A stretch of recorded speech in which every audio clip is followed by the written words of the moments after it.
A probabilidade de uma marca que hoje eu endosso se envolver num escândalo é muito grande. Essa ideia de usar celebridades para atacar o Banco Central, nós chamamos de um risco causado dentro da gestão da crise. Nesta sociedade, o fluxo de informação é tamanho que, William, ninguém se lembra mais de nada. Talvez empresas e celebridades estejam pensando o seguinte: amanhã vem um outro escândalo e abafa o meu. Essas pessoas são orientadas pelos seus assessores de comunicação que pouco conhecem, com todo respeito, a comunicação de risco. Pode falar. Olá, começa agora o Pode Falar, o escândalo recente envolvendo o Banco Master e o Will Bank, que acabou prejudicando milhares de clientes brasileiros, né? Trouxe à tona uma discussão importante sobre imagem, responsabilidade e confiança.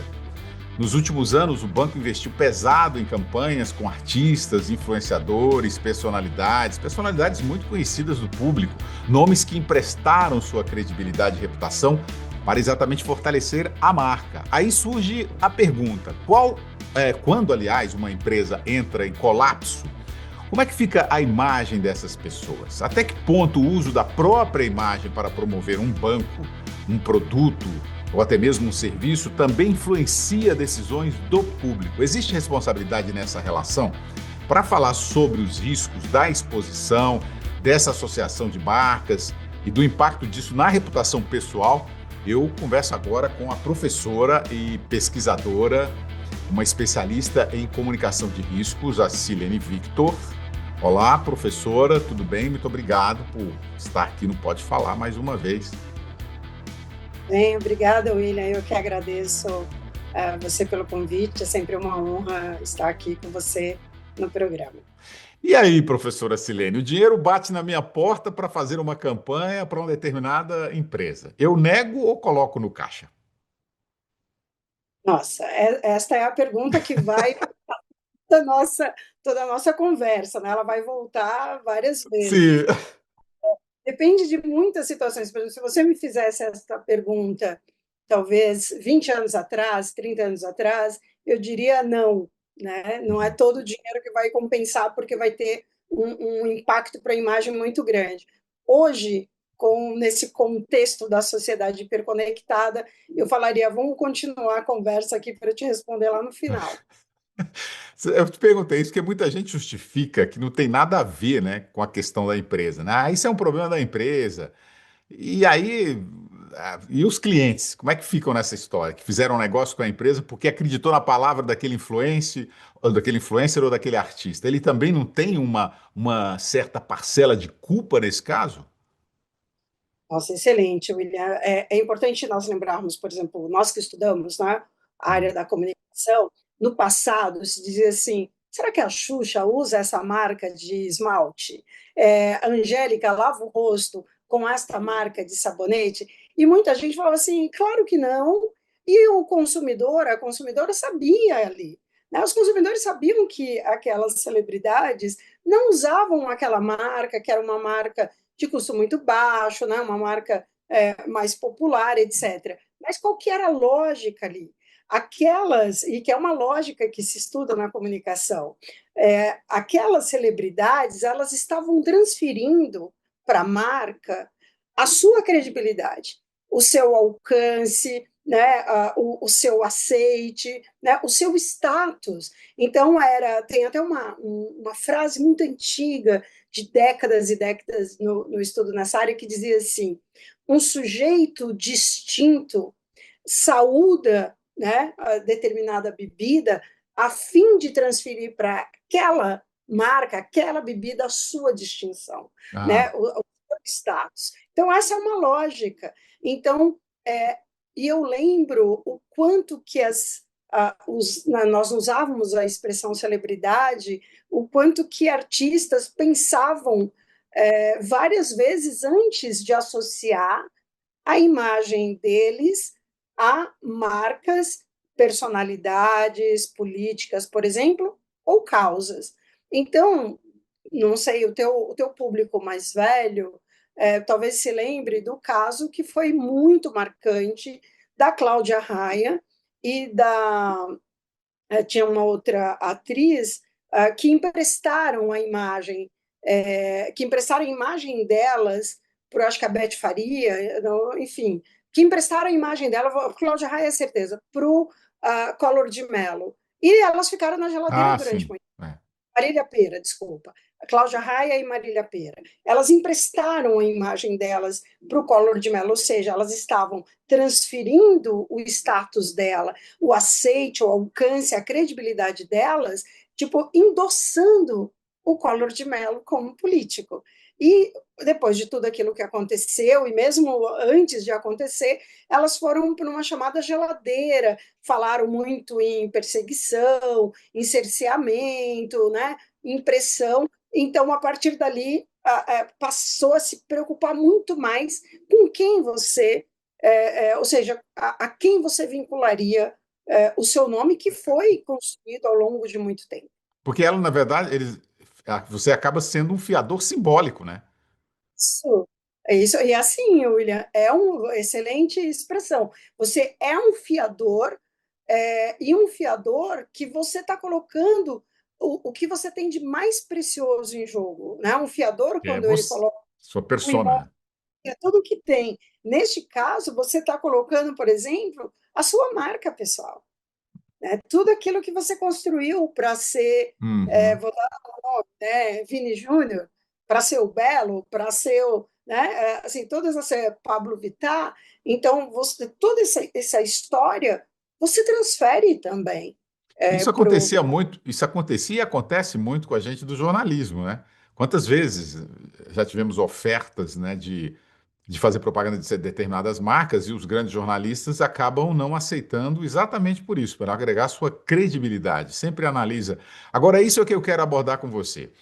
É curioso, porque há um certo tempo as marcas é que tinham que as marcas, né, que tinham que se preocupar com a escolha do artista, né, que ia representar aquela determinada marca. Hoje é o contrário, né? O artista é que tem que analisar a marca. Olha que coisa incrível que aconteceu.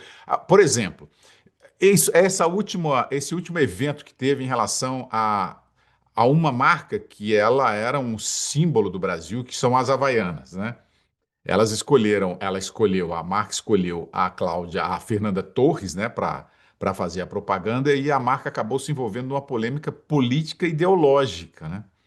Esse é o mundo atual, né? O mundo da hiperconectividade. A gente vive numa sociedade, e aí você me corrige, professora Silêncio, se eu estiver errada, essa sociedade hiperconectada, onde a imagem, a reputação e o consumo, elas estão.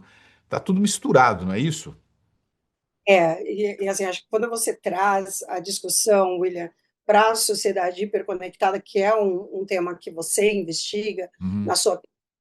Isso é fundamental, porque, como eu digo, o que eu te responderia naquela primeira pergunta, se falássemos em 20 anos atrás, né, com uma presença ainda muito pequena de mídias sociais, ou 30 anos atrás.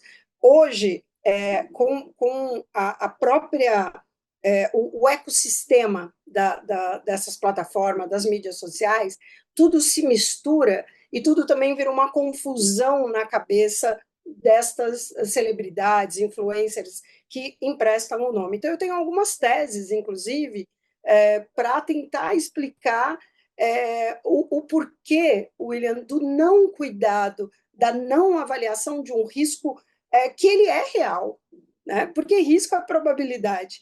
A probabilidade de uma marca que hoje eu apoio, que hoje eu endosso, se envolver num escândalo, seja ele político, financeiro, ideológico, etc., é muito grande.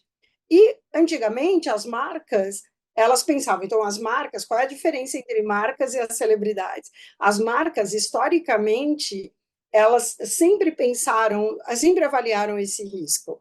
Embora nós já tivemos casos, você se lembra do episódio do Flow, né, que era Uhum. muito novo o programa, e uma marca tão antiga, tão consolidada como a Lacta, né, o BIS, emprestou o nome para um programa novo e houve aquela fala, né, do Monark sobre, falando, dando esse exemplo porque ele é público, aquele envolvimento, aquela fala apontada como antissemita, e houve ali uma reunião de emergência, de urgência das agências de comunicação, agência de crise, para tentar resolver.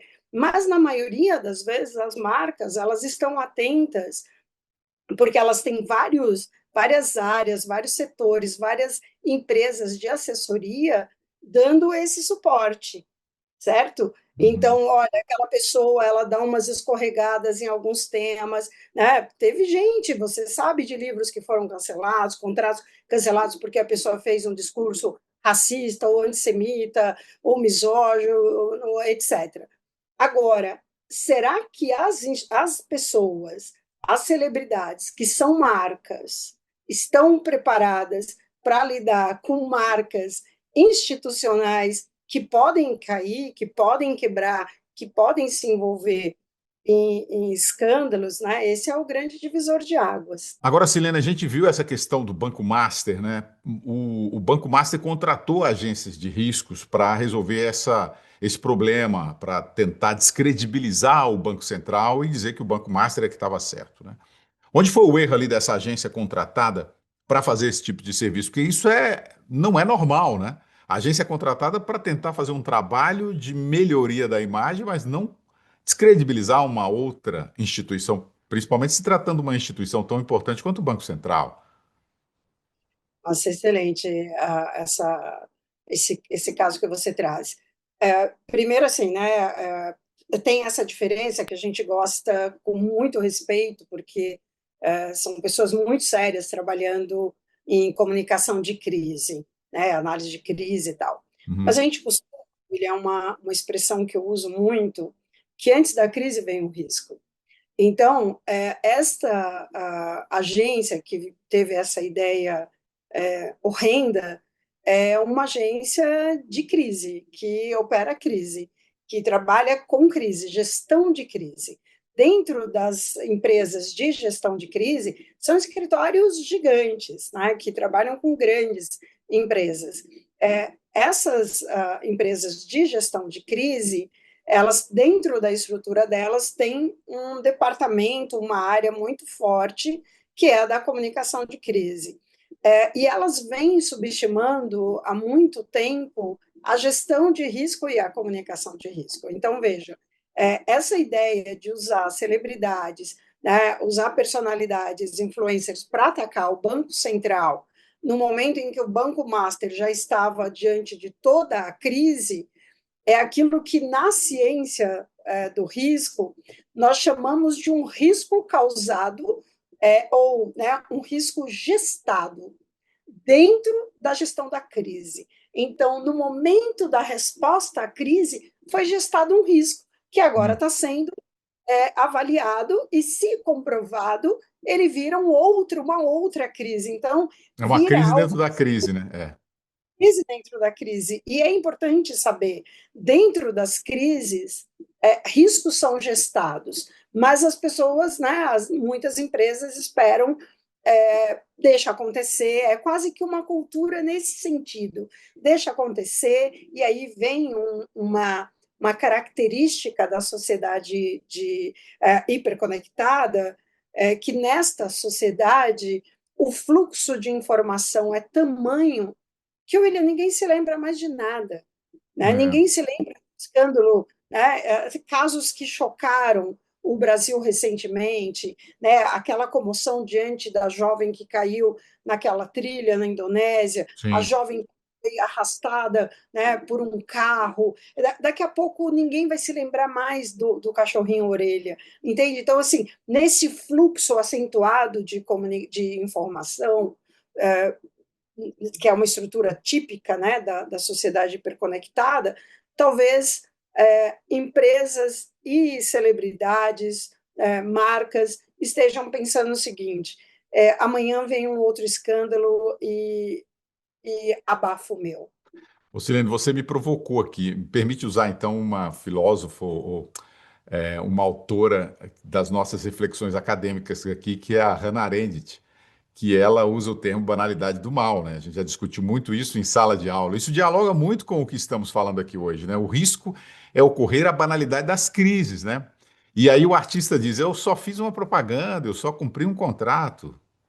Isso. é excelente trazer a Hannah Arendt para cá, e eu fico pensando nessa ponte que você faz entre a banalidade do mal e há uma banalidade, né, e eu acho que a banalidade definindo um pouco dessa cultura da hiperconectividade, que é essa marca, né? Nós estamos vendo outra pauta muito importante, que é essa da violência, que vem fomentando entre os jovens, né, que as plataformas acabam fomentando, e que deixou virar crise para depois se gerenciar, quando o risco já está ali avisado.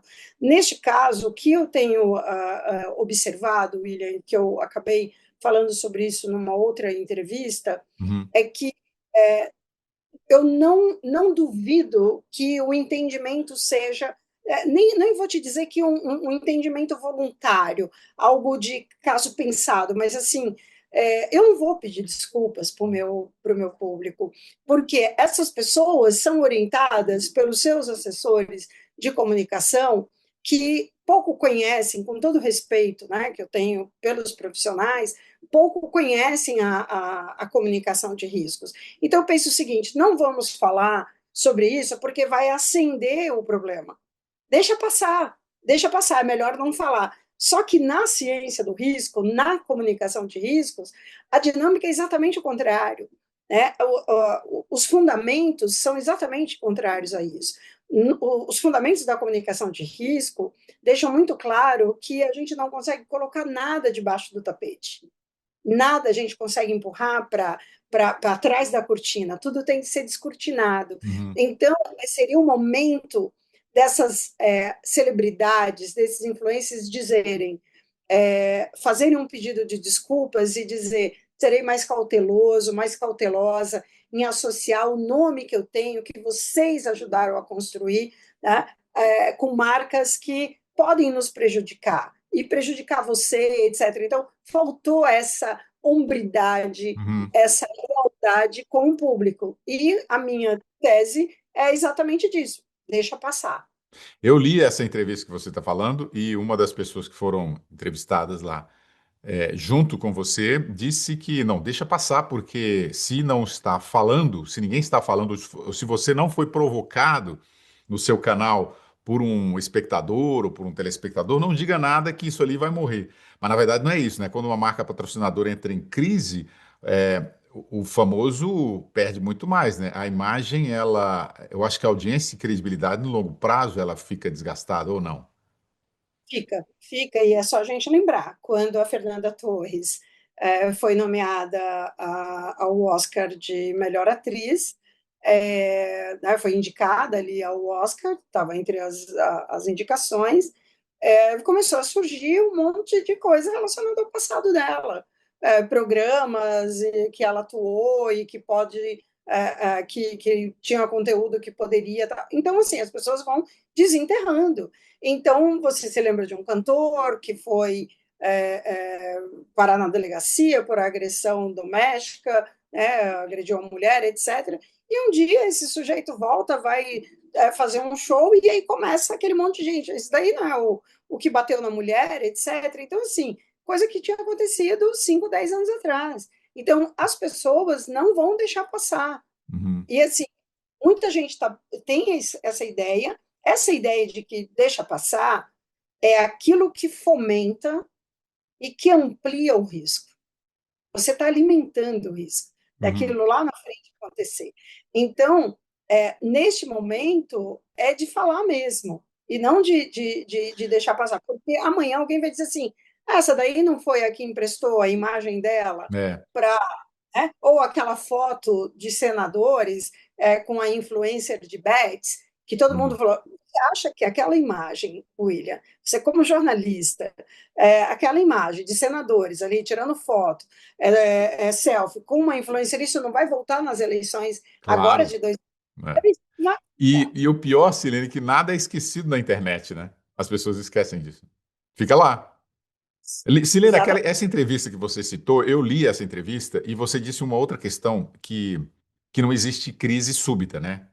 Como é que isso funciona? Como é que funciona esse processo de construção social do risco? No caso desse Will Bank, por exemplo, havia sinais que poderiam ter sido percebidos antes, né? Você acha que falta preparo, então, dessas assessorias, desses empresários para fazer esse tipo de análise de risco?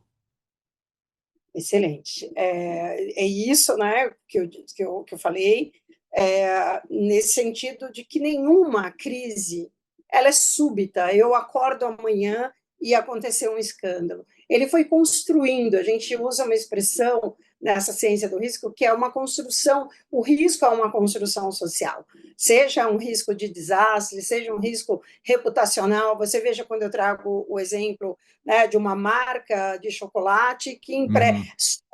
que empresta o nome para um programa que está surgindo agora, que tem um apresentador que ninguém conhecia, etc. Pois o Flow virou uma grande referência, um grande programa, etc. Agora ele tem um nome sólido, uma estrutura. Mas ali no passado, não. Agora vamos para as celebridades. Diante de tantos escândalos envolvendo marcas, vamos pegar marcas, William, são aqui as nossas conversas, elas são jornalísticas, né? Estou falando como jornalista e também como pesquisadora. Quem Sim. não se lembra do caso do Carrefour, que estava com vários casos, um atrás do outro, de racismo, né? Agressão racial, violência étnico-racial. Então, quem que vai querer, naquele momento, associar a sua imagem, né? E o Carrefour, que era uma marca sólida, entende? Então, assim, é gerenciar risco, porque eu estou emprestando meu nome para uma marca sólida, como era o Carrefour, e amanhã ele está envolvido com um caso de racismo, né? Com omissão, com fragilidade de política afirmativa, etc., que comprometeu bastante a imagem daquela marca. Agora, imagine nós, né, observassem, olhando para o comportamento hoje dos influencers, que estão emprestando nome para marcas que estão dando dinheiro para eles, porque não existe É. almoço de graça. Mas, principalmente quando fala de mercado financeiro, que o impacto para os seguidores é sem precedentes. Né? Nós estamos falando de o Will Bank com mais de 10 milhões de clientes. Na prática, Silene, o que que um artista deveria perguntar, se perguntar, né, antes de assinar um contrato com uma marca? Você também destacou na entrevista que quem mais perde é o consumidor, não é isso? Então, é importante, acho a primeira grande questão é pensar, né? Hoje eu tenho 15 milhões de seguidores, tenho 5 milhões de seguidores. Essas pessoas me seguem por quê? Elas me apoiam por quê? Fizeram o meu nome por quê? O que eu tenho dado para elas? É a minha postura, é a minha posição político-ideológica, etc. Eu vou colocar tudo isso a perder numa instituição, emprestando a minha marca para uma instituição que eu não conheço. Então, a primeira questão é que estas personalidades, elas precisam contar com o mesmo apoio jurídico e comunicacional de marketing, etc., que as marcas, William, que as empresas, que as instituições. Marcas pessoais não estão fazendo o mesmo exercício que as marcas. Entende? Você acha que se a Havaiana, nessa campanha que você traz da Fernanda Torres, eu estava fora do país e foi uma febre, né? Muitas matérias falando fora do país, falando sobre o caso das Havaianas, num país onde, né, as Havaianas também são muito desejadas, muito conhecidas, tal. A marca é muito conhecida. Então, veja você, se essa crise, essa discussão não fosse com uma marca tão sólida quanto as Havaianas, será que seguraria? A marca aguentaria? Né? Então, é isso que uma celebridade tem de pensar. Ela tem uma estrutura jurídica? Tem. Ela tem uma assessoria de comunicação que trabalha com risco e com crise? Né? Se acontecer uma situação como essa do Will Bank, ela já está treinada para, no mesmo instante, que foi o que aconteceu com as marcas. Você deve se lembrar que muito rapidamente, teve, assim, quando uma marca é envolvida num escândalo quer dizer, um escândalo que envolve alguém que era um garoto propaganda ali, a marca rapidamente se posiciona. Sim. A marca, Isso aconteceu com o sabe? Ronaldo Fenômeno, por exemplo. Exatamente, exatamente, exatamente. Então, com jogadores foram tirando, então Sim. as marcas anunciavam que não estavam mais, né, apoiando, patrocinando aquele atleta. Então, nesse sentido, eu entendo que as marcas pessoais precisam entender que elas precisam desse, né, elas vão demandar esse apoio jurídico em relação à questão de reputação, e também esse conhecimento da comunicação de crise e comunicação de risco, se elas quiserem sobreviver sem apostar que as pessoas um dia vão se esquecer. Silene, nosso tempo está se esgotando aqui, infelizmente, mas eu quero fazer mais duas questões aqui, apresentar mais duas questões. O que muda daqui para frente depois de casos como esse? Marcas e artistas vão ser mais cuidadosos ou não muda absolutamente nada?